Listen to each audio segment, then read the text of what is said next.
षठ तिला एकादशी व्रत कथा। महा महीने में एकादशी तिथि को षठ तिला एकादशी के नाम से जाना जाता है। इस दिन भगवान विष्णु के संग माँ लक्ष्मी की पूजा और व्रत करने का विधान है। जो लोग एकादशी का व्रत करते हैं उन्हें षठ तिला एकादशी की व्रत के साथ कथा का भी पाठ अवश्य करना चाहिए। इसीलिए इस दिन षठ तिला एकादशी की पौराणिक कथा। एक ब्राह्मणी थी, वह बहुत ही विष्णु भगवान की अत्यंत प्रिय भगत थी। वह दिन रात भगवान की पूजा पाठ किया करती थी। पूजा पाठ तो किया करती थी लेकिन कभी कोई दान नहीं करती थी। उसके दरवाजे पर कोई भी भिक्षुक आता तो उसे खाली हाथ लौटा देती थी। एक दिन भगवान विष्णु ने सोचा, आज मैं भिक्षा मांगने के लिए जाऊंगा। वह ब्राह्मणी से बोला कि माई मुझे भिक्षा दो। वह कहने लगी कि मेरे पास देने के लिए कुछ भी नहीं है। भगवान ने कहा कि मैं कुछ तो लेकर जाऊंगा, खाली दरवाजे पर नहीं जाऊंगा। तो उसने एक मिट्टी का डला लिया और उसके झोली में डाल दिया। भगवान वहाँ से चले गए। उसने वैकुंठ लोक में लौट कर आए तो कुछ समय के बाद ब्राह्मणी का देहांत हो गया। जब वह वैकुंठ लोक में आई तो ब्राह्मणी को भिक्षा में मिट्टी देने की बजाय वैकुंठ लोक में महल प्राप्त हुआ।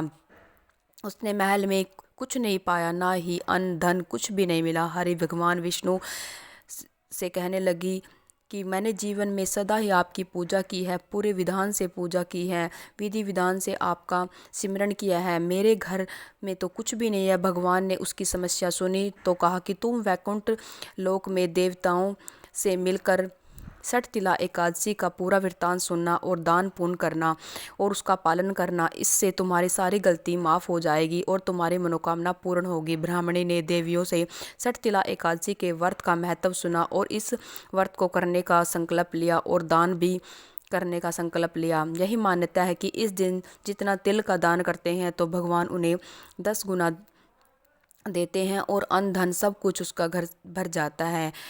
वैकुंठ लोक में वह सुख को प्राप्त हुई। एकादशी के दिन प्रातःकाल स्नान करके भगवान विष्णु की पूजा करें, पुष्प धूप अर्पित करें, षठ तिला एकादशी की व्रत और पूजा करें, तिल से बने खाद्य पदार्थों का भोग लगाएं और विष्णु भगवान को प्रसन्न करें।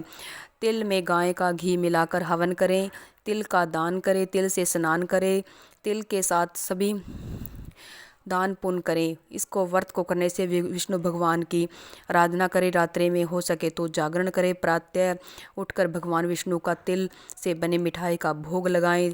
षठ तिला एकादशी के दिन जितना तिल का दान किया जाता है उतना कम होता है। इस दिन तिल का विशेष महत्व होता है। हर एक कार्य में तिल का विशेष भोग लगाया जाता है। विष्णु भगवान को सभी देवी देवताओं को तिल की बनी मिठाई से भोग लगाया जाता है।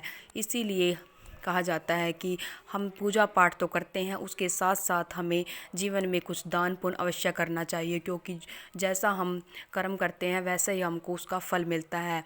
इस तरह से ब्राह्मणी ने अपनी गलती को स्वीकार किया और वह वैकुंठ लोक में सभी अन्न धन सभी चीज़ों से उसे सुख को प्राप्त हुई।